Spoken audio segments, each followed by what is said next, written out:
Y'all, welcome back to another episode of Cocktail Hour. I am Meg. And I'm Nikki. And if you are a wedding vendor heading to a wedding this weekend, this episode is dedicated to you. Now, today we are talking about scandalous same-day sneak peeks. And I am interested. I pulled this specifically because someone was saying, hey, you shouldn't do this. And it's something that I do to an extent. So I want to talk about it. I want to see that discourse of the points that they're bringing up. I feel like now is a better time than ever to be able to logically hear two sides of one point and be able to make a decision of your own.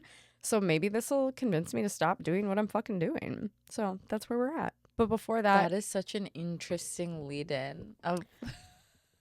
Hey, here's my thing. I'm at the point, like I said, I'm at the point of life where if you present me with facts and convince me of something else, kudos to you. I'm on board. Facts. Funny enough, I don't think you're going to change your... I don't think so either. Yeah. Only because... That's why I'm saying it. Like, I think it's funny because I think you're very set and like, no, it's fine. It works. So why would I change it? I agree. Only because I feel like based on the submission that I'm not actually doing what they're talking about. Okay. So I'm like, I feel like I'm okay. However, I think that some good points are probably made. Granted, I haven't read the whole thing, but I am interested.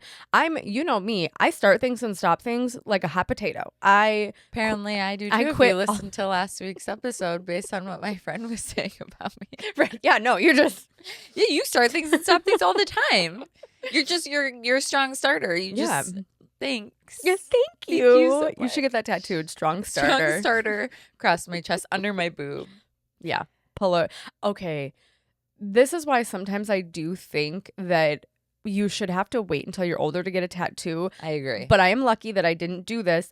I was convinced at 19 years old that I wanted that tattoo that Rihanna has, where it's like under the boob. I think it's like not a pharaoh, but it's something like that. Yeah. And then I had a few saved on my Pinterest that were also full chest tattoos. Insane. Can you imagine? I actually wonder. I have a Pinterest board saved for tattoos that I like saved starting ages ago, and I do wonder like what is on that board. Some of the things, like what was I saving?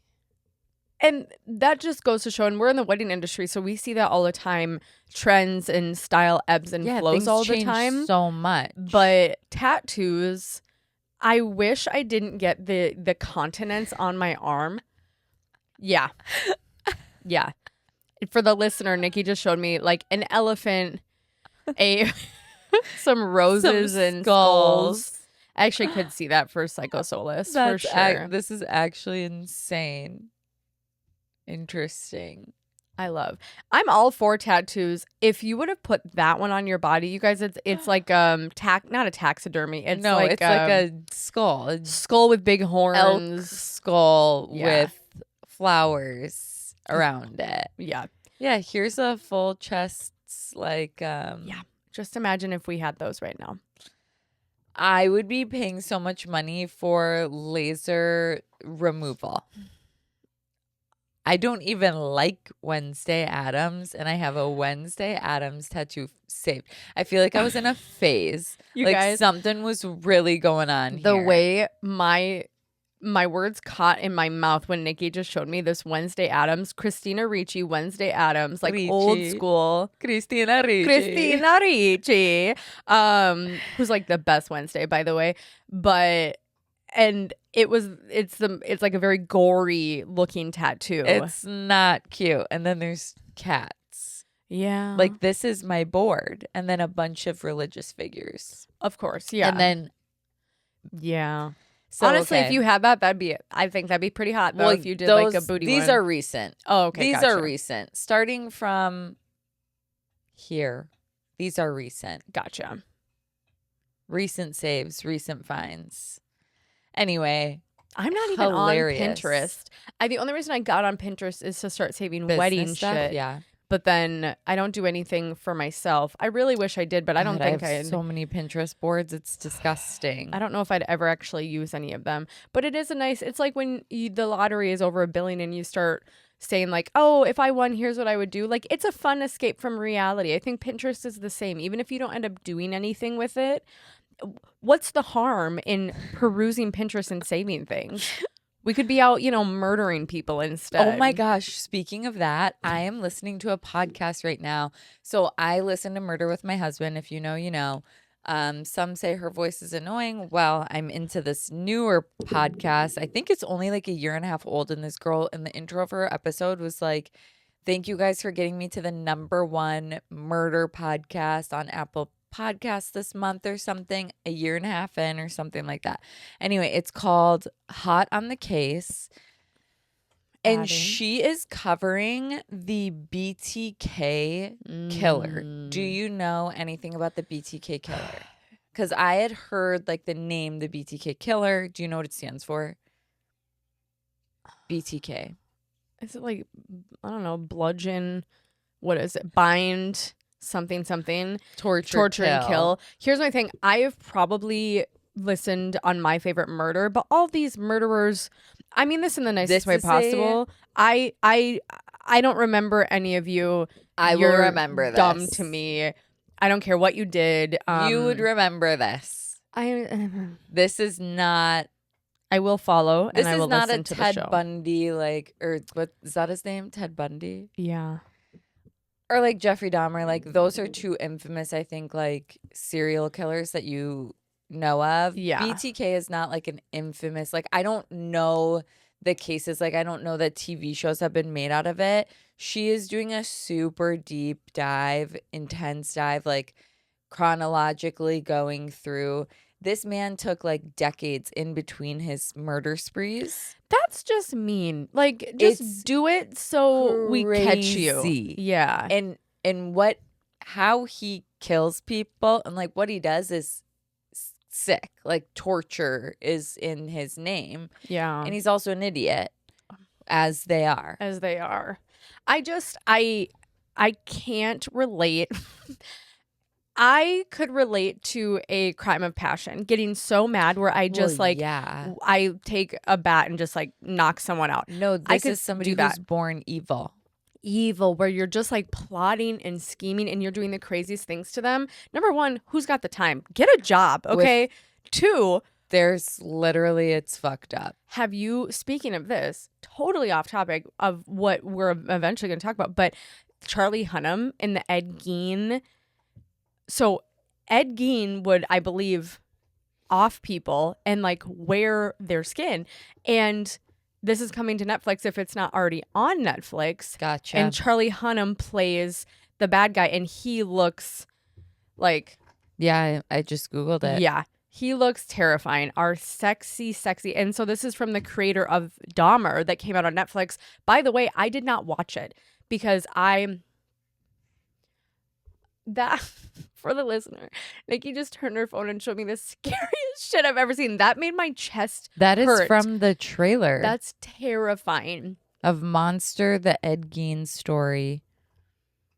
Terrifying. But I didn't watch Dahmer because I had heard how fucked it was. And I was I'm not going to watch it. But this trailer that I watched, I must have missed that part. My friend just sent me a voice memo. Guess how long it is? How long? 8 minutes and 23 seconds. Is this the one that said that you are a strong star? I wouldn't be able to listen to that. Listen to it. We wouldn't be playing that. I'd be letting that one sit. Okay, before we even get into my favorite part, the recap, I have a video that I just want you to listen to and give me your thoughts. And everyone listening, I need your thoughts in the comments as well of what you think. So this is a voice memo from a wedding photographer. Well, no. To a wedding photographer from a past bride. Okay? You tell me if it's too loud. Okay. It's trying to shop it. Why? Shop? What do you mean? I like tapped it weird and TikTok was like, do you want to shop this item? Yeah. Give me dancing videos. TikTok, annoying. Anyways. Hey girl, so this is so awkward, but I really just feel like I need to check in with you about it. So when you shot our wedding in May, it just brought me so much joy and happiness when you would post about our wedding. And since then, obviously, you've shot other weddings and you've been posting about them. And I guess I've just been kind of jealous. And, you know, my husband and I invested a lot in having you for our wedding. And I don't know, I just get jealous. I just didn't know if there's anything that we could do about it, any way that we could approach this issue. Just let me know. Thanks. Okay.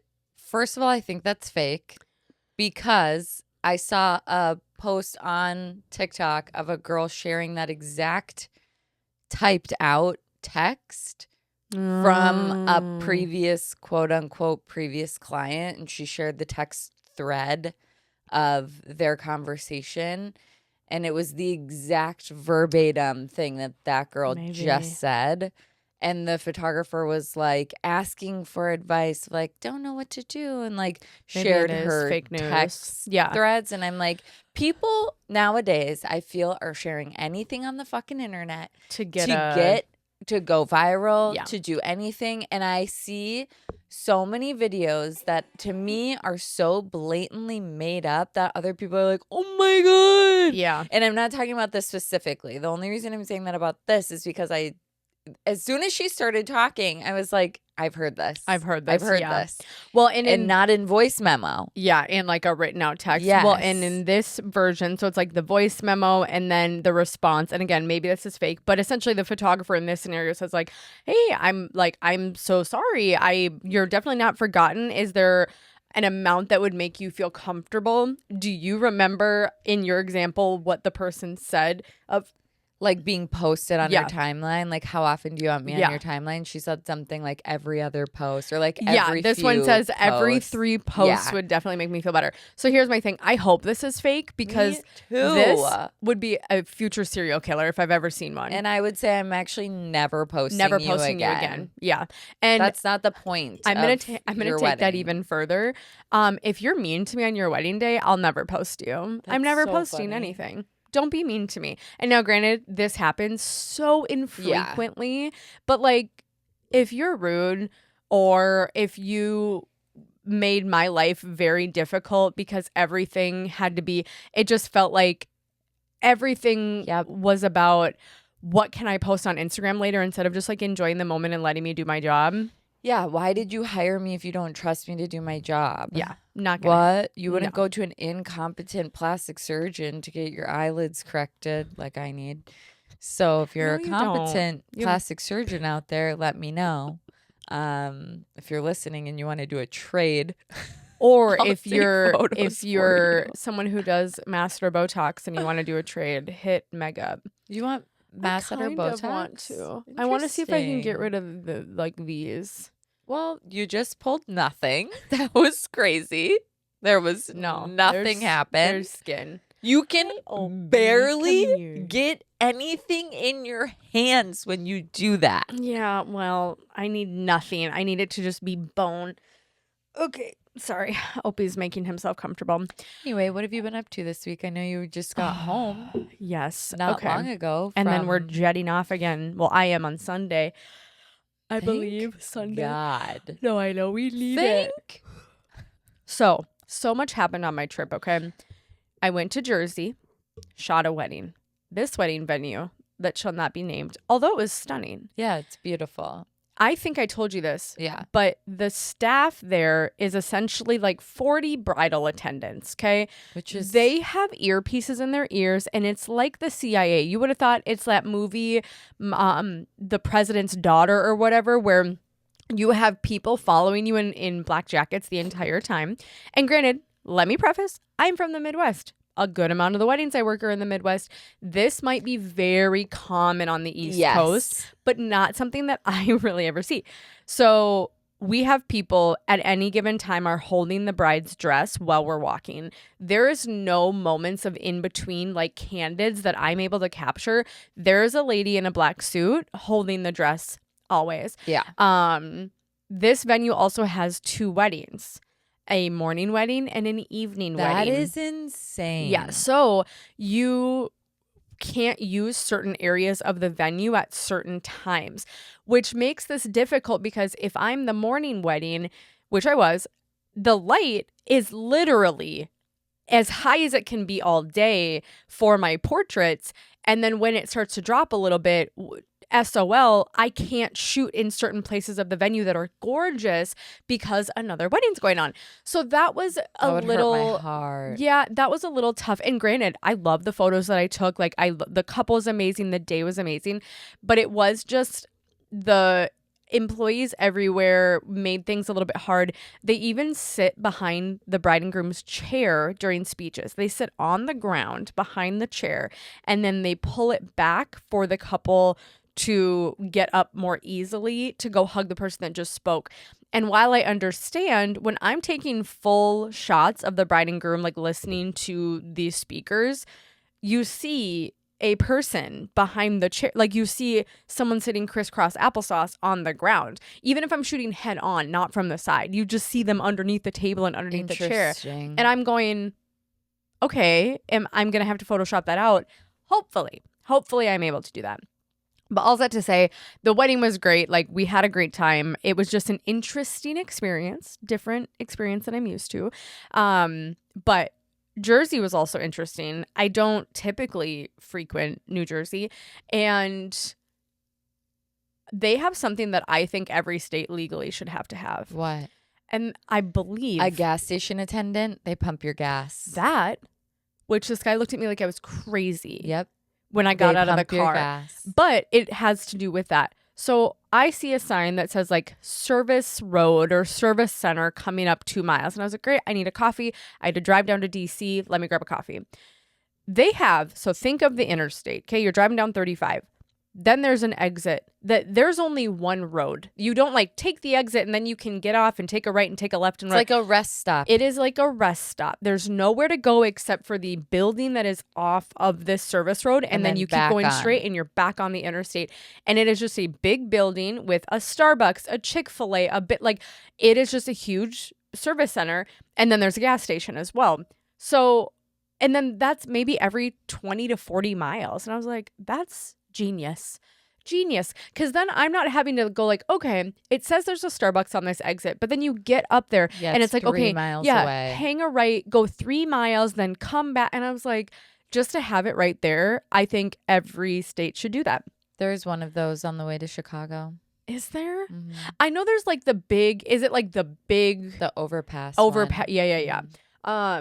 So I loved that. And then, yeah, I pulled up to the gas thing and there's a guy, an attendant waving me forward because I stopped at the middle one and he was like, Come forward.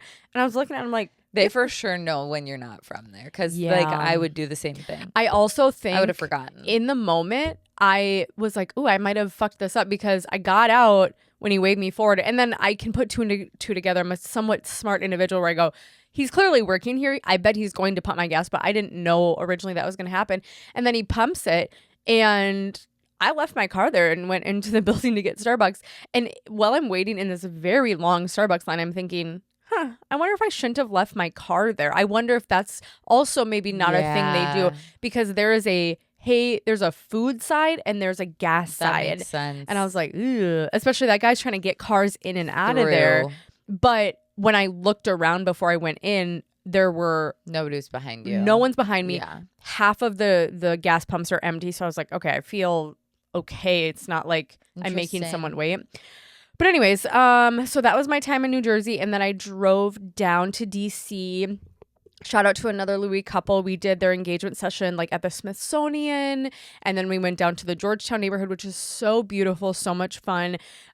Smithsonian, I was sad that I did not reserve myself a day just to go walk around. DC has incredible museums. Incredible. Everything is so beautiful. Incredible. I really enjoyed my time there. And it's funny.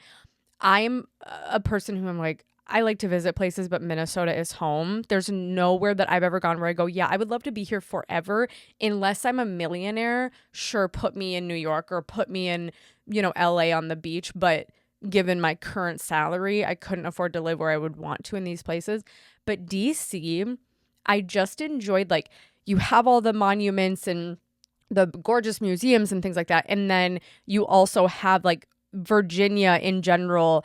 You're right there. And it's like green and it's just so beautiful. Lush. Everything is so lush. beautiful. And I was like, I could do this. Yeah. I could do this. And there's the old town charm of things, and it's very just cute. And it's all just so condensed. Like the fact that my drive was, I don't know, 3.5 hours from Jersey down to DC. And it's like, okay, well, you could probably drive another half hour to an hour and then you'd be in New York, and then you could go south. And then you're in Baltimore. Like, which, who's going to Baltimore? But I mean, Annapolis is cute. Like, well, I did actually have to drive to Baltimore because for those of you who aren't from Minneapolis, if you want to fly out of Minnesota, probably going to fly out of MSP. If you search Washington, D.C. airports, it'll also search surrounding airports. Yeah. Because there are multiple international airports all within maybe like 30 to 45 minutes of each other. So I'm in D.C. That's where I'm staying and everything. And then my flight out, though, was Baltimore. And I go, oh, I didn't think about it until maybe a day and a half beforehand. Yeah. So then my flight was 6 a.m. So already I had to be up by 4. And I had to drive, roughly an hour to Baltimore for my flight. But all in all, it was a good trip. Glad to be back. And then we jet off on Sunday/Monday for Vegas. Thank and God. I'm so excited for that. What else? Oh, has your TikTok been inundated with this new Dracula movie? No, not even a little bit. Really? So I want to put my phone definitely away. Oh, is this the one with Jacob Elordi? No. That's Frankenstein. I think so. There's a new Dracula that is like love story, whatever. It's only available in France right now, which is very interesting because like it's got Christopher Waltz. It's not like so independent, whatever. Sure. It's got like some key players in it. But the way that this movie is all over my TikTok, and then this Enya song, Caribbean Blue, is on top of it. And it's also on top of so many splices of like romantic compilations. I think I sent you like the Allie and Noah one from The Notebook. God, I love them. People are like, we need to bring back yearning. So the Dracula thing is like, this man waited 400 years for this woman. Like, we need to bring back yearning. And I go, we do, but that's also a very unrealistic expectation of love. No, it's not. No, I disagree. Okay, well, I'm hoping that the security that is listening on our phones caught that and puts that on your TikTok now. Because Dracula. No, clips. I don't want it. I think you do. I don't. The guy is not even, not very attractive, in my opinion. I don't want it. But, like, he is just yearning and gurning for that lady. No. Okay. Phone. No. I'll send you a few. I feel like, two other things. You know me, when I'm traveling, I stayed at an MGM property out on the East Coast just because I get free rooms. I was like, great, this saves me money. Not really in the long run. But I stayed at the spa because... Why not? Or I stayed at the spa. I went to the spa because, again, why not? I have so much comped that I can have a massage for free. So I go to the spa. And when I say shout out, I mean this in a negative way. Shout out MGM National Harbor Spa. I get in there and there's, 6 staff members in the spa lobby. Too many. There's one computer and one chair at the desk. Why are 6 of you in this lobby right now? They're kikiing. That's exactly what was happening, okay? They were kikiing. They were yelling at each other from across the lobby. The lobby was relatively large because there's like a little shop on one side and like whatever. Yeah. So there are people at each side and they're yelling at each other, talking about what they did that weekend, okay? Yelling across the room. And I come in and get checked in, and in no way does that hinder their conversation, okay? They don't give a shit that a customer just walked in about to spend $300 on a 50-minute massage. And I'm just like, okay, it is whatever. Like, they're just catching up, It doesn't bother me in the slightest until I get into the spa itself. Like, you go through the doors, you go in there, and the employee's showing you the different things. Well, there's also people in the spa who are clearly kikiing, and there's not Like employees or people there people, together? like customers. I'm assuming.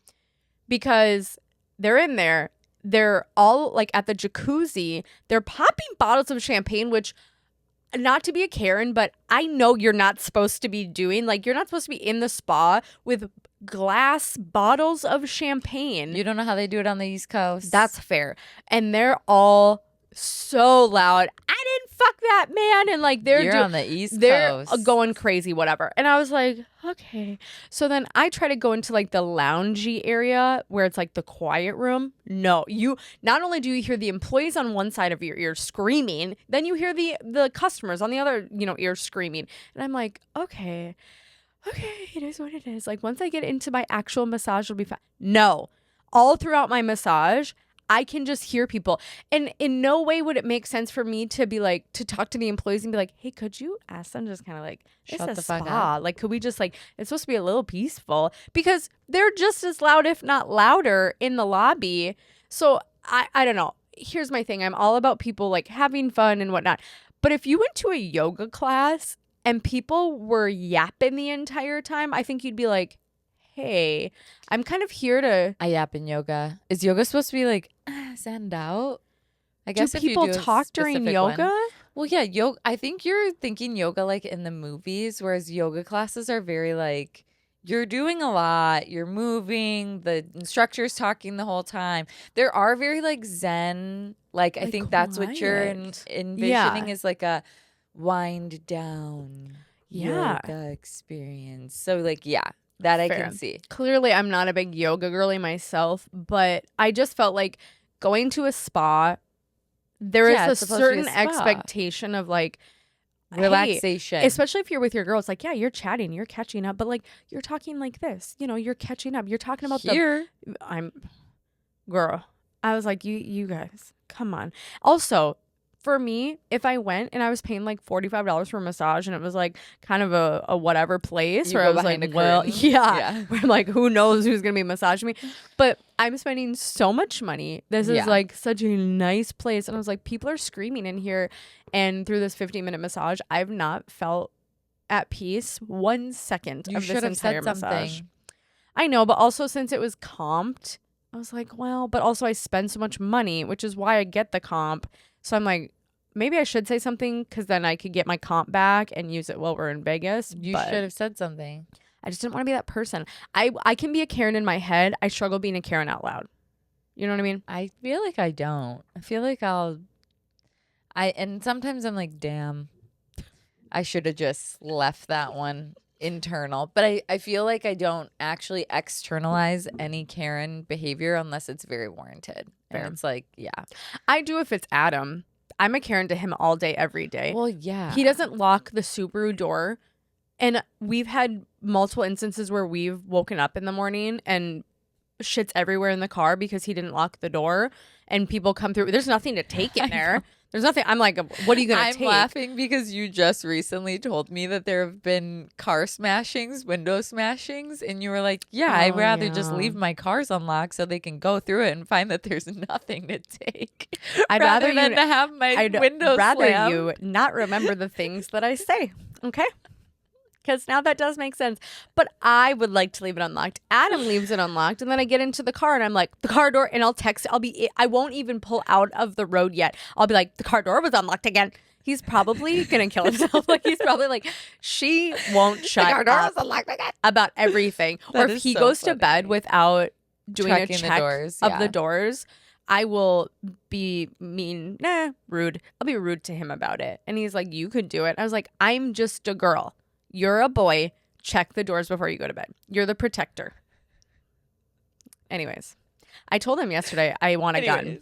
Oh, just a handgun. Okay. Because I don't believe assault rifles should be a thing.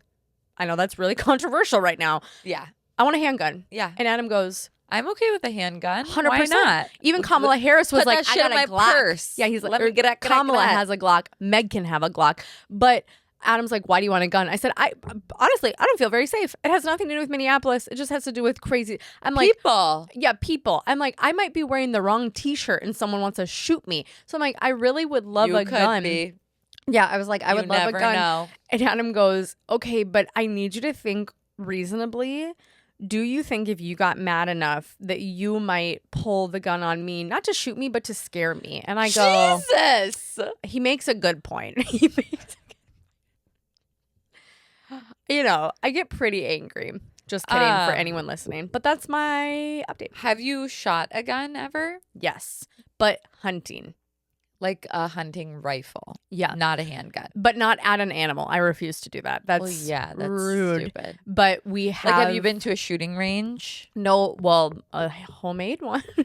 We have our hunting shack up north where... This sounds so stupid. Maybe not. We have a hunting shack up north where on one side of my family, like all the boys, when they reach a certain age, all get like their own... Hunting rifle? No, I mean maybe, but what's the thing where you go up there and you watch for animals to kill? Stand. Okay. Like, and they go A deer build the stand. deer stand. It's like a big thing, and it's, you know, whatever. They build the deer stand, and my dad goes up there all the time, and they help upkeep the property. It's like, I don't know, hundreds of acres of property. So I would go up there when I was a kid, and they'd line shit up, and you'd shoot guns and stuff like that. Okay. Yeah. Okay. I know. Isn't it weird how I turned out, given that that's how my childhood was? We shoot guns. My literal brain I know. to a T went, how I know. did you turn out so different? I used my brain. And things just started piecing together for me. That's so interesting. Funny enough, though, Adam is going up to the shack with my dad in a couple weeks. Does he hunt? Yes. So every year also, Adam and I will go to South Dakota with his side of the family, and they do hunting weekend. It's that I saw. like, yeah, on your a week or story. two before Yes. Thanksgiving. And what we do is we literally go walk. We all line up, Yeah, I and we saw walk that. through a cornfield, and we walk through fields, and they shoot like grouse or some animal. I don't know. Yeah. So here's the thing: two things can be true at once. Number one, I would never shoot an animal in my I wouldn't entire either. life, but I still go. I don't actually see anything wrong with hunting for the most sure. part. I don't either. I think if you're hunting. Not And- big game hunting in fucking Yes. Africa. Let's get it real right here Yeah. for a second. Yeah. But there's a lot of deer. If you knock one back and you process it and eat it, Eat I it, think that's yeah. a great idea. I also don't consider big game hunting. You are relying you're on not. a local to essentially just bring you straight to an You're animal poaching. for you to shoot it. Yeah. Yeah. So if you want to go out by yourself, no guide, go out by yourself Yeah. into, Africa somewhere and go Go into the safari. yeah, and try to go hand to hand with a lion. If you win, good on ya. But I don't think you're going to. But you're not going to, and we shall One day, it talk is a about dream it of then. mine to go on safari. 100%. Yeah. I feel like if that's not a dream of the average person, which, okay, dream in terms of speaking for you and I, a dream, that is a dream that we could attain. That could be an Oh, yeah. attainable dream. There are dreams for others who are like, that's just not an attainable thing for me ever Yeah. in my lifetime. So it might not necessarily be a dream for them because it just doesn't feel Yeah. attainable. But it's definitely, I think, I would be shocked if anyone ever was like, Nah, no, not my vibe. not my vibe. Even if someone wanted to give it to me for free, not my vibe. Like, no, that would be... That's not a human. Yeah. I have to be honest, Adam and I really can't afford to go like on a big old honeymoon after the wedding, but I almost considered just maxing out the credit card and putting like a big old trip, like a safari on the credit card and being like, YOLO, I'll pay it off eventually, but YOLO. I think Adam would fucking kill me if I did that. Yeah. But I was looking, it is pricey It's expensive. to do something like that. Like it would take years of savings, but like you said, there are some people where it could take decades of savings and it's still it could not be feasible in Yeah. their lifetime just due to Yeah. So So if anyone wants to get Right. married where there's going to also be safari capabilities, LMK. I don't shoot things for free. I'll shoot that for free. Just get my booty out there. LMK. Yeah. Anyway, what about you? What have you been um, up to? What you been doing? Just, wedding season is kicking my butt. What weddings, when I was in Jersey, what'd you have last weekend? Well, I've had back-to-back weddings, double headers for a couple of weeks now. Yeah, and tis the season, y'all. This coming weekend and the next weekend.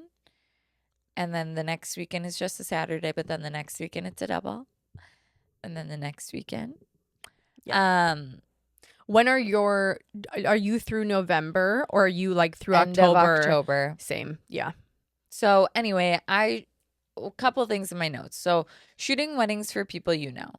I shot a wedding for one of the groomsmen was one of my best friend's husbands. So I met this couple at my best friend's wedding a couple of years ago. Okay. And they like got engaged, blah, blah, blah. They reached out to me, like, we're a great fit. Love it. Sounds great.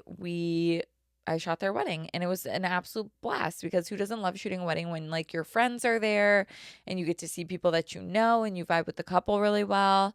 After that wedding, I got to spend some time with my friends, which was like so nice. I love that. I got to hang out. It was at the Hewing, which is super nice actually because the Hewing has the lobby bar, which is nice, and restaurant. And then they have their upstairs bar, which gets poppin'. Oh yeah. Their rooftop bar apparently, which I don't partake in like going out drinking at the Hewing ever, so I wouldn't know this. Their rooftop bar was packed. I mean, the elevators every single time, packed elevators, blah, blah, blah. We actually got into the elevator and I thought it was just going to be the couple, myself, and a second photographer. Or no, it was just the three of us.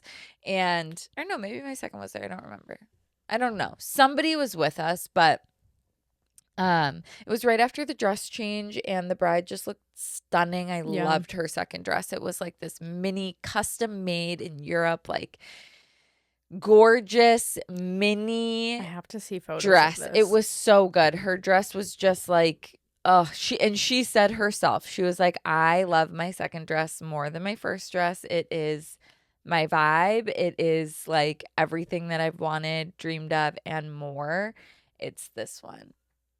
This like mini beaded all over like corset. Yeah. Like just boning in, corset back. It was so good.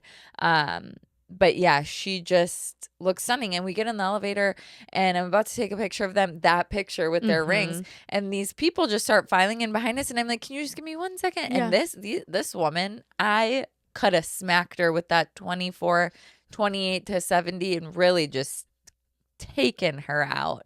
This bitch, which I get it. I'll say it. This Listen, bitch. I saw a story or an Instagram, a TikTok, whatever, of a photographer posting right before a first look in the middle of a hotel lobby and people are trying to get through. Okay. That's so different. They're like, that's a hotel lobby. That's so different. And I literally first look? asked for a 5 seconds of just like, oh, we're just going to take one quick photo. Yeah. They did not care. They started filing in and I said, okay, well, I'm not moving.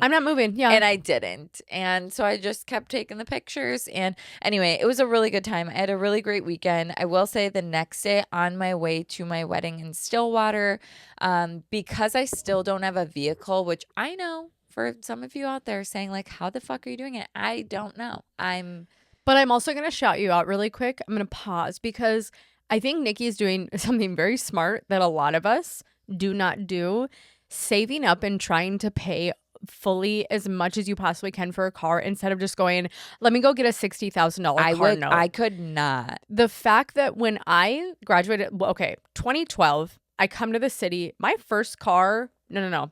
I'll take it even further. 2015 was my very first new car off the lot of a dealership. It cost me like $13,000 for a new Ford Focus. Brand new. What's a Ford Focus? The smaller ones? The smaller ones, yeah. But like $14,000.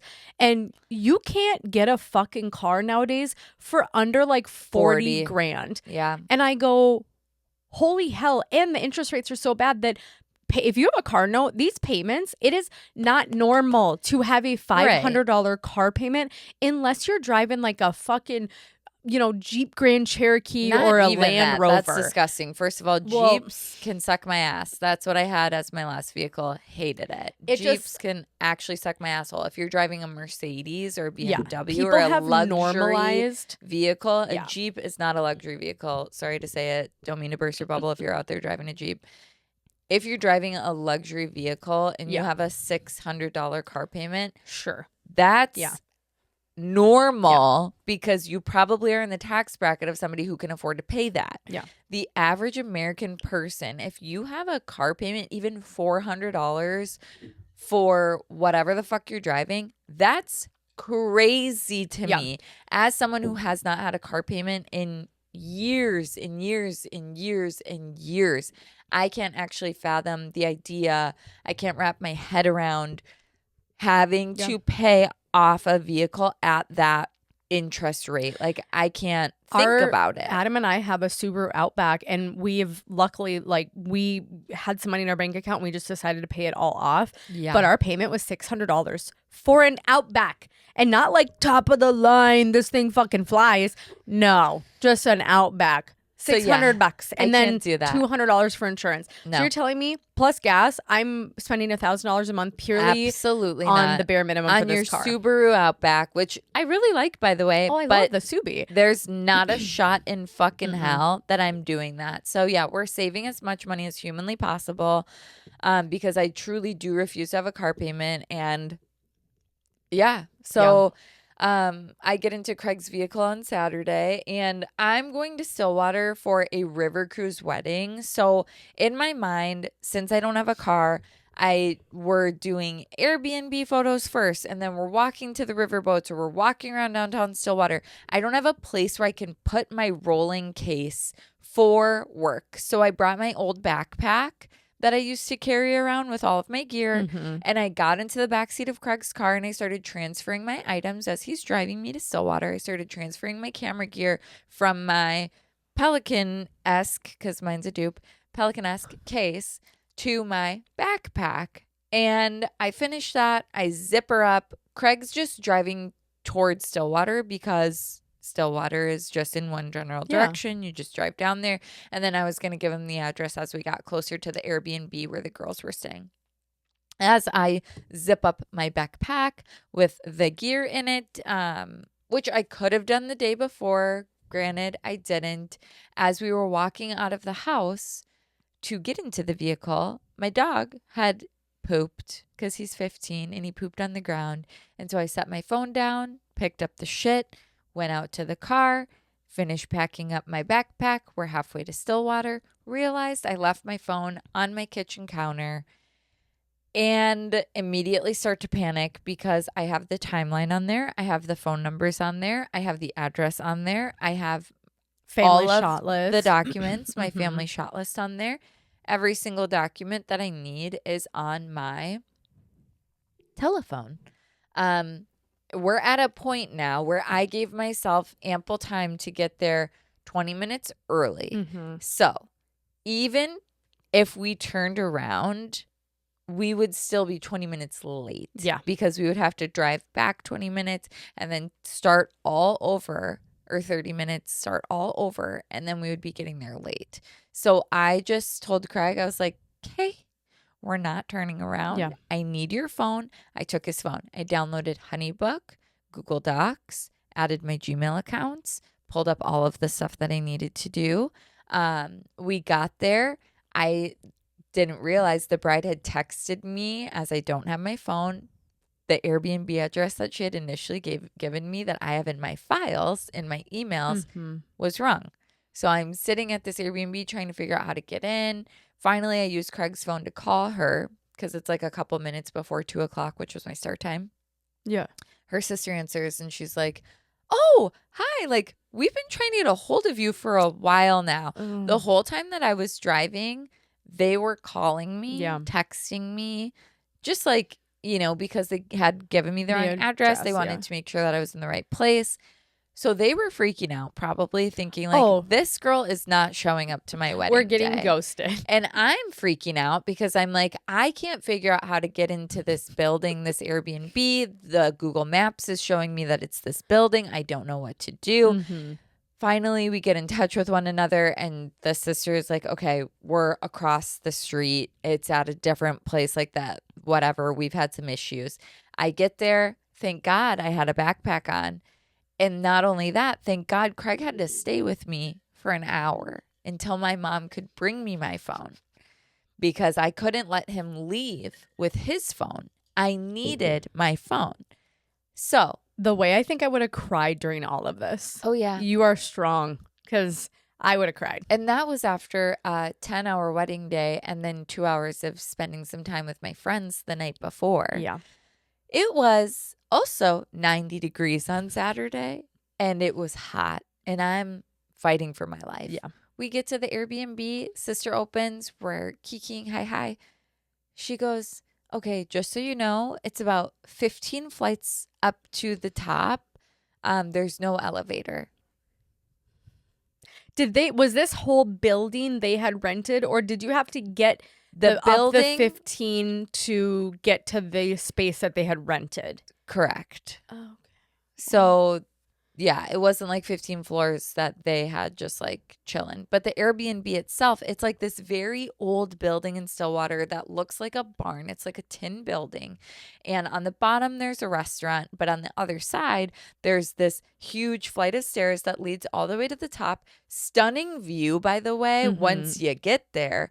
Gorgeous Airbnb, beautiful views of Yeah. the river, of everything. You can see everything. There's a little patio deck, so I totally get why they did it. Logistically, though, going up and down 15 flights of stairs. Were hair and makeup up there? Yep. So they had to lug their stuff up Yep. there. And then if you have to use the bathroom while we're doing photos in the alley nearby, you have to go back up those flights of stairs. So it was a whole thing, but all in all to say, totally worth it. Beautiful wedding. Like, they were so cute, so happy. Stillwater River Cruise. It ended up being a gorgeous evening. Like, Yeah. yes, it was hot, but then it cooled down. The sun went down and the skies were pink and blue. It looked it was beautiful. It was picturesque. And shout out to the live painter, Paint My Wedding Day, at Paint My Wedding Day on Instagram. Love her. She's crushing it, killing it. But anyway, that was my weekend. And so when I woke up the next day, I couldn't feel my feet. My butt cheeks were completely numb. Not only that, but I got home only to be told that 2 members of my family were very, very sick in my home. So I'm quarantining them into their rooms. I'm leaving plates of food outside of their doors. I'm like, this is not the vibe. And then on Sunday, my dog got really sick and we had to go to the emergency vet. And I paid $900 for them to tell me that his vitals look great and his blood work was unremarkable for a dog of his size and age, and that the diarrhea should stop. You're like, great. Yeah, it was Great. like, thank you guys so much. So yeah, I've just been really going through it. Yeah. But all that to say, like, I'm getting through it. It is what it is. So we'll just say Nikki and I need Vegas. That's exactly what I was going to say. That's why Vegas cannot come soon enough. But one thing I thought about and I wrote down as you were talking about your venue in Jersey where they stand behind or sit behind you or whatever. I was just thinking, I just got this vision in my head. Like, I thought for a second when you were talking about it, I was like, oh, I wonder if the couple was standing. And you know what would be really awesome? If couples started to stand for speeches the same way speakers do, maybe slightly off to the side, not only because I think it would look better photograph wise to really separate them from everybody else who's sitting listening to the speeches, but also to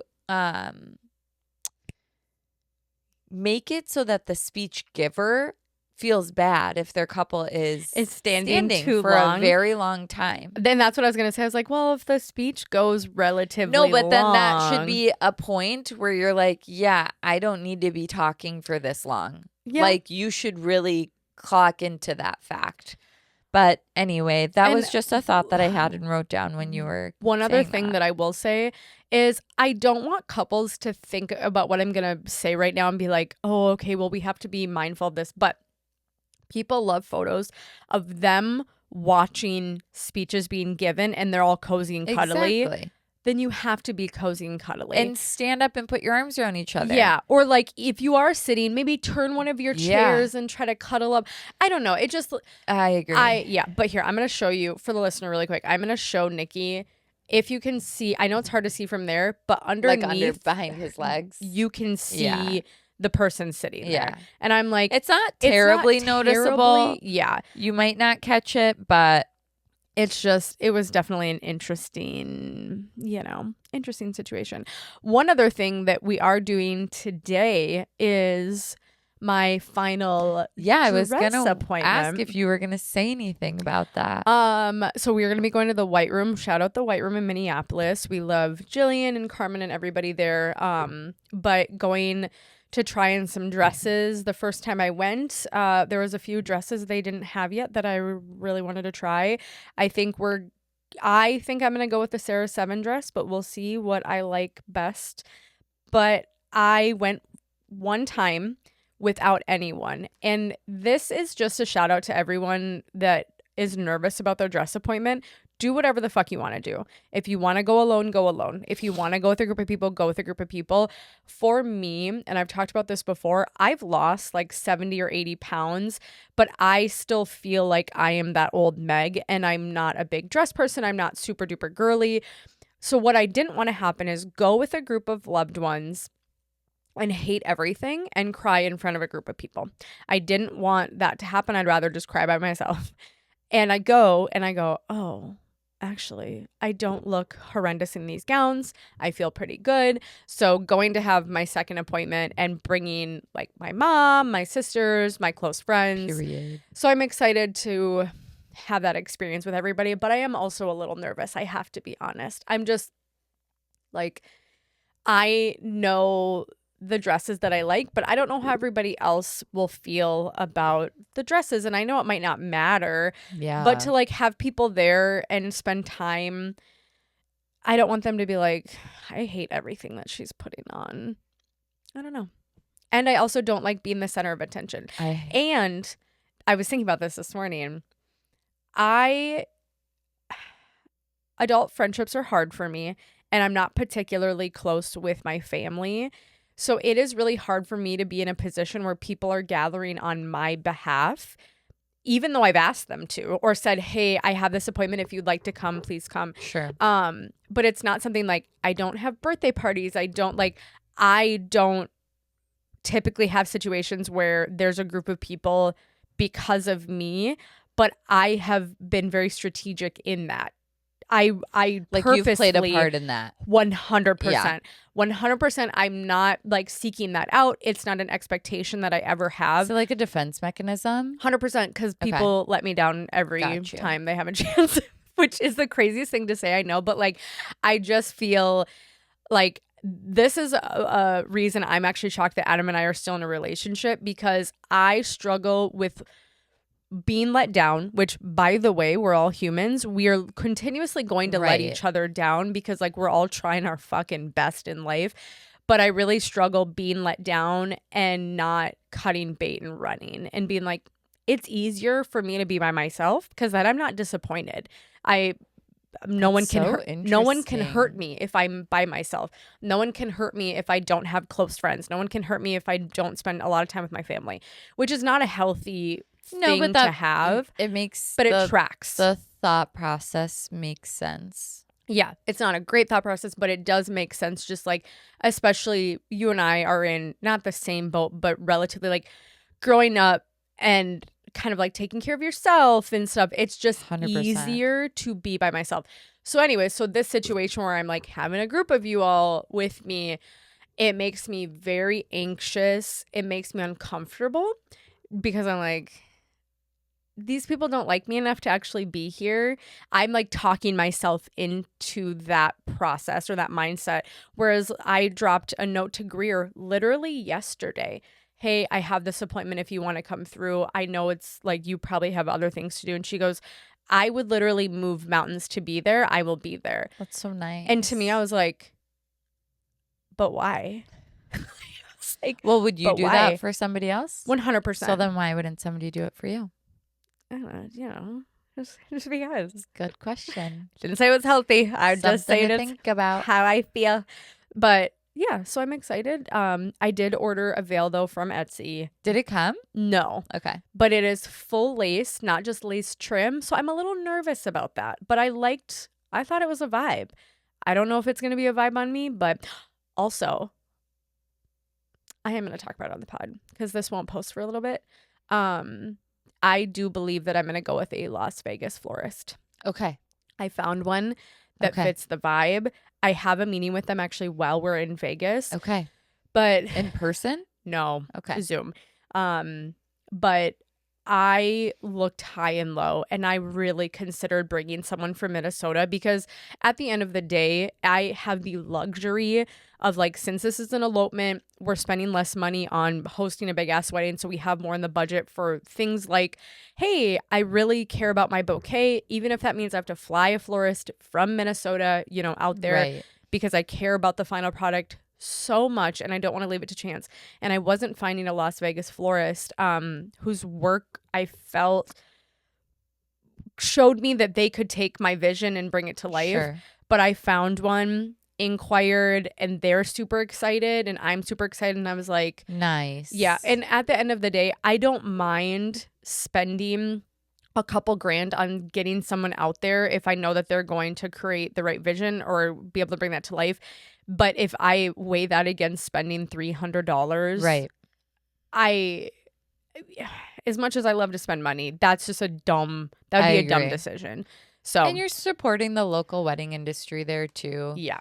Agreed. And I think a Not lot like of it's like fucking Haiti or something I know, right? Where we're Like supporting the infrastructure. I get that it's Vegas, but still, I think it's nice to support their community. Yeah. And I also think Vegas sees probably more elopements and micro weddings than big full-fledged weddings. Yeah. So these florists are making a lot of bouquets, but they're not, getting a $40,000 very true. wedding Installation. booking. Yeah, exactly. Yeah. So I'm like, no, very true. If, like I said, like you said, if I can support someone local and they can do it, I mean, I'm going to do it. I still want a road trip, by the way. I know that it sounds dumb because it's February and the thought of driving, like we got to pass through a lot of winter states. Yeah. Which I think would be not great. But I love the idea of the adventure. So do it. My future husband doesn't want to do it. Who cares? And yeah, I never care about anything he ever says. But I keep thinking, like, wouldn't it be insane though if we like get caught in a winter storm and die on our way to the wedding? That's where my brain goes. That's mental illness right there. Well, anything else? Going to Vegas. We're doing a dress thing today. Trying to think. Anything coming up? We're working together on Friday. Super excited. Tomorrow. Oh yeah, tomorrow. Adam will be there as well. Because they really? Yeah, probably not the whole day, but they added on Super 8 footage, not like camcorder and stuff. Yeah. But so I'll probably have him there at least through. And where is this? Remind me. Whim and Basilica. Okay. Yeah. So we start at like 10 a.m. Yeah. At the Whim. Everything like getting ready is at the Whim. Which but is they're nice. Yeah. Yeah, they're not doing a first look. Okay. So then we'll go to the Basilica and then come back and do photographs. I don't know how much photos we'll do at the actual church. I know they do want to do some at the Whim. Yeah, which is nice because it's relatively easy to shoot there. So, alrighty, let's get into this submission. So /Reddit story. /Reddit story. Yeah, it's a little long, but we'll try to hustle. I've seen this trend a lot where the photographer and their team, actually it says I've seen this trend a lot where the photographer and his team, I just want to call out that sexism. Okay, I've seen this trend a lot where the photographer and their team provide the bride and groom a wedding album during the evening dinner. In short form videos, you usually see the initial reaction of surprise and awe and a few shocked faces over how amazing and excellent the photos are as they flick through the pages. I get it. In the current social media landscape, you need to stand out and go beyond, but I think this is a bad idea for a few reasons. Feel free to disagree with me. I'm eager to hear your opinions. Potentially, you're spending valuable time during the wedding to cull, edit, and print. Of course, this can either be done automatically or by a second shooter /assistant. The couple hired you to photograph their wedding, and during the wedding, you should focus on that. Culling and editing comes later and is not commonly an expected part of the hours you are on site for. Can be a big deal, can also be negligible. This is the most important reason, in my opinion. The photos shown to the couple lack punch and meaning because they have yet to be turned into memories. The couple just experience what you're showing them, and even if a magnificent portrait can give them a boost in self-confidence and impress, it lacks impact because, yeah, we know, it just happened. And my final reason why this is a bad idea, the focus shifts from enjoying the current moment, their guests, and everything that is happening during their wedding, instead of focusing on skimming through photos. Why are photographs from hours or minutes ago more important than the moment they're living in right now during their wedding? They aren't. Don't demand the couple's focus unless for good reason. Now, I've seen a lot of variants of this, and one that I do like, to add some contrast to this post, is where you take a single photo, usually a Polaroid, write a message on the back, and either give it to the couple or place it with other gifts. In the former, the couple can decide if they want to spend time or focus on it right away, and is not usually something that takes up too much of their time in case they decide, since it's just a single photo, it can be fun, add a personal touch, and be very appreciated. Another similar that I felt added value was when the photographer had a running slideshow of portraits taken by guests at a photo booth. As it includes a lot of specs and internal jokes, it adds some fun humor to the atmosphere and becomes a talking point for many guests to discuss and remember past memories that were in direct relation to the photos taken. So there are definitely cases where displaying photos during a wedding can add value, but it needs to be done right. One of the best advice I was given early in my career as a wedding photographer is that the value of the photos you take can increase over time as they become a window to memories that might be lost or partially forgotten. Delaying delivery can add impact to that very first viewing as those moments have started to turn into memories where the photos let you relive and experience those anew. That does not happen if you show the couple a full album as the wedding is unfolding. Sorry about the rant. Let me know if I'm totally wrong or if you agree. Would love to hear your thoughts. Oh my gosh. First of all, I don't know that I've ever cared this much about absolutely anything in my entire life to write 9 different paragraphs about a topic that really is not that big of a deal. Mm-hmm. Holy cow. Maybe about like animal abuse. I do remember I did harass this man one time because his business was like abusing animals or something. And I wrote paragraphs repeatedly on all of his posts. So like that, fine. There is the welfare and well-being of a living living being, you know, but like anything else, I can't remember the last time I've written or had this much care or concern about, especially about what other people are doing. Oh my gosh. Yeah. Get a grip. I'm so glad that there's passion in this world, but can we please, it feels a little misdirected. And here's what I'll say about it. Oh my gosh, that was so much. I do think that there's good points, but also it really depends on the couple. It depends on the photographer.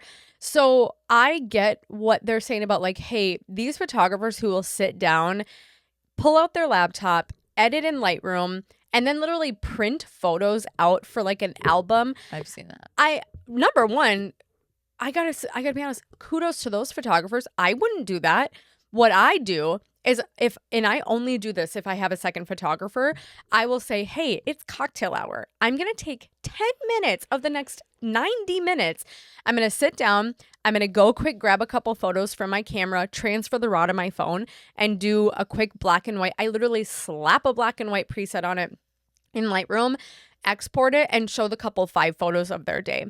Now, I can understand the mindset of like, hey, you're taking the couple out of the moment. However, I will do it during cocktail hour. I will also show them during cocktail hour when there's like a lull and people are just kind of like standing around. I'll go to the couple and be like, hey, I have never had an experience where the couple does not seem ecstatic to see 5 photos of their day just to not only show them like, hey, these are stunning. You are stunning. Because unfortunately, we do live in a world where people are very self-conscious and they don't quite understand how hot they really are.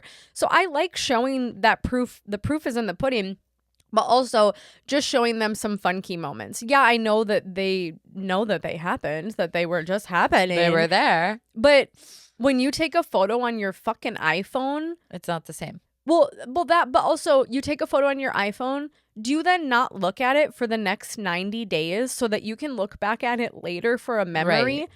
No, you look at it right away or you post it right away or whatever. There is that sense of immediate gratification just to be able to like see like, okay, yeah, no, these are looking really great. I've never had someone seem less than so fucking happy about it. I've actually had someone like put it in their review that we really appreciate how quickly we got to see some of the beautiful images. I don't know. I guess if someone pushed back on me, I'd rethink it. But they all seem really happy about it. And I'm not like pulling them away from like, hey, I know you're talking to your grandma who looks like she's on her deathbed right now, but can I actually show you some photos that I took? Here, show grandma too. Yeah, let's get grandma over here. Maybe we'll really put her over the edge with these photos. Drag her over. I don't know. It just, and also to say that they feel like it's well, I don't know if this guy said it, but some of the comments on here talk about like how selfish it is and how the photographer's making the day about them. Do you think I want to do this for my own sake? Like, you think I like starting to edit photos the same day just for me?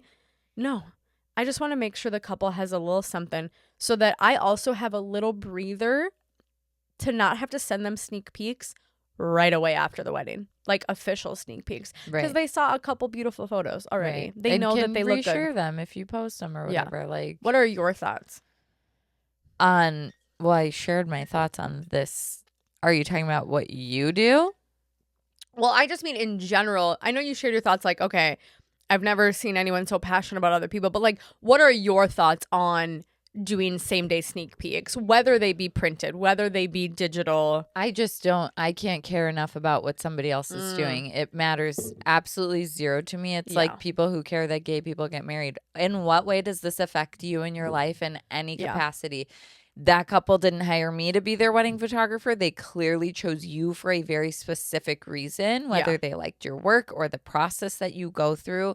That was their choice to work with you. So who am I to have any sort of opinion on how you run your wedding day? Now, if you're doing something that directly affects your couples in a very negative way, like you're, like drinking or being rowdy or hooking up with a groomsman or bridesmaid, like that is a very different thing that can directly impact your couple. However, this does not seem like anybody has any ill intent or, anything that they're looking to impact somebody negatively. So I just couldn't care less. And I also saw someone reshare this sentiment, like on TikTok. Someone had reshared essentially a video saying the same thing. And I can tell you from firsthand experience, this photographer has gotten a cold and not shown up to a wedding. So maybe there are worse things that you can do than share sneak peeks same fucking day. Lovingly wanting to show your couples how amazing they look and how great their wedding photos are going to turn out. When you've not even shown up to weddings. So and they have something to look forward to. Like it really I think it gives couples something to look forward to. Like I have done this on occasion here and there of sharing same day sneaks. I used to do the Polaroid printed photo album. It is very time consuming. It is an extra expense. I don't want to charge my couples more and build it into the package. I think it's a great keepsake and memory. But I would rather just, be able to show my care and love and dedication to them in other ways now. And one thing I used to do, actually, I didn't do like the Polaroid book, but I would do a couple from the Instax printer. I would print a few. So let's say I'd go edit them how I normally do it. Then I'd print them, but I'd go place them at their head table or wherever the couple's sitting. I would place them there so when they got there for dinner, they were there to look at. That's cute. And honestly, maybe that's something that I should go back to doing instead of showing them during cocktail hour. That way, in no way, even if there is a lull, in no way am I like pulling them. That is an option. And so that's kind of what I had mentioned or what I had alluded to in the beginning, that like I don't mind looking at both sides of the cloth and saying like, okay, I could change up how I'm doing. I can see where things could be different. However, it's this post, like I said, it's a little extra. And I will never understand why people feel very strongly about things that don't directly and negatively impact others. Yeah. Or and it's not even impacting the couples that are being served in a negative way. They're actually receiving something. They're getting something. If the photographer were to say like, okay, now everybody, I would like to take a moment, and they take the mic and they're like, I actually edited some photos today. That is completely self-centered, selfish. Let me know if you want them, and here's my Instagram to tag me. Here, I'm leaving my business cards on this table. That is a very weird thing to do. I posted on my story, this is, to me, it relates. Someone, this is a tweet, and it says, I'll never forget the time when I was 8. A crackhead told me, you better worry about your own sins because God ain't going to ask you about mine. Yeah. Mind your business. Mind your business. Eddie Murphy has a great award speech where he says there's 3 things in life that you need to do to be successful, okay? You follow this blueprint, you'll be successful. Number 1, pay your taxes. Number 2, mind your business. And then he says number 3, keep Will Smith's wife's name out of your mouth. Literally. Yeah. No. He's like, do those 3 things, you'll be fine. Mind your business, pay your taxes. I have people that I know that are so deeply ingrained in the business of other people that they have no business being a part of because it helps nobody. Yeah. And that's coming. Now, here's the thing. I do understand that Nick and I will not throw shade, but like, I'll talk on something where I go, oh yeah, these photographers who are, being mean to their couples, or these photographers who are sending random associates, I will talk shit on that because you are negatively impacting someone. Well, and there's a very big difference too between talking about a topic in a matter of 5 minutes and then deeply involving yourself in the business of others and really making it a very passionate thing. Like, yeah, I care a lot about animals, so am I going to fuck up some guy's Instagram? Mind you, this was like 12 years ago. Yeah, I am going to do that because I care deeply about the welfare and well-being of others. Like, again, something is being negatively impacted. Somebody's life is being negatively impacted and harmed. I'm not going to sit back and watch, I'm not going to just do nothing. Yeah. Do I think anybody's being negatively impacted in this circumstance? Absolutely not. No. So in what worlds do I care? Yeah. That much? And who's got the time? I don't. That's my whole point reading this. I was like, I don't get this. Yeah. There's so many things, and I think it's just a world we live in, whether it's like a rage bait world or what have you, where people will get on the internet and just say anything for the sake of speaking and for trying to get attention. People who I've seen people out there saying, if your photographer wants any more than 4 hours or 6 hours, they're just upselling you for money. And they're wasting your time. And you're wasting your time. Shut the fuck up. Or I saw some guy, like, any photographer who says they're making over $100,000 is so full of shit. And I go, well, no, but some of us are some of us are literally killing ourselves with working. And he is fighting for his life in these comments about, he should be. Well, yeah, but just going to bat for like, no, photographers should only be charging like $1,500 for a wedding day. Like, people just are delusional and they want to fight on the internet. Or they'll post something and then they're mad that they're in a fight. They are mad that someone has a different opinion than them. Then stop posting. Go touch grass, read a book. I think everybody needs to get rid of social media. I want to go back to the 90s. We need to all turn our cell phones in. We need to start reading books. We need to get landlines and pagers and just fucking relax. My phone is like busted. I took it out of the case. The back was already busted, but the front, I took it out of the case to like put it on on the top of my camera, whatever mount. And it dropped and the front busted. So I had to order a new phone. And I was looking at Verizon and I was like, I should just get a fucking BlackBerry or like I would love a BlackBerry. I used to love my BlackBerry. I truly was like, I should just get something purely for communication so someone can reach me on the phone or text me and not have any fucking apps. I had a Sidekick and I loved it with the little roller ball, which the BlackBerry also had too. I love a Sidekick. I was obsessed with Sidekicks. Yeah. But it can't be the one that pushes up. That was T-Mobile's biggest mistake. Yeah. It had to flip. But that's the OG fidget spinner. Literally. That's the OG. Yes. How crazy. Adam said that when the Motorola Razr came out, he was like 20 and he was working phone 20? sales. And I know, right? He was a bit older than us, but he was working phone sales, and he says, "Baby, I made so much money. Those phones sold themselves." Hot pink Motorola Razr. I did not have one. My parents refused, and my parents refused to get me a Sidekick, which is honestly smart. I had it was Sony at the time. Yep. Like Sony had cell phones. I had a little Sony like blue flip phone. And the way that my parents were so dumb back then, they'd like take my phone away from me, but I'd take the SIM card out first, and then I had a burner phone. Yeah, that they didn't know about, like a Verizon wireless, or not Verizon, Virgin Mobile. Yeah. You could buy them for like $20. I was like, I'm not going to stop talking to these boys. If you're any younger than a millennial listening to this, we apologize in advance. You probably have no idea what we're talking about. Yeah, that's true. God bless. Gosh, what a time to be alive. What a time.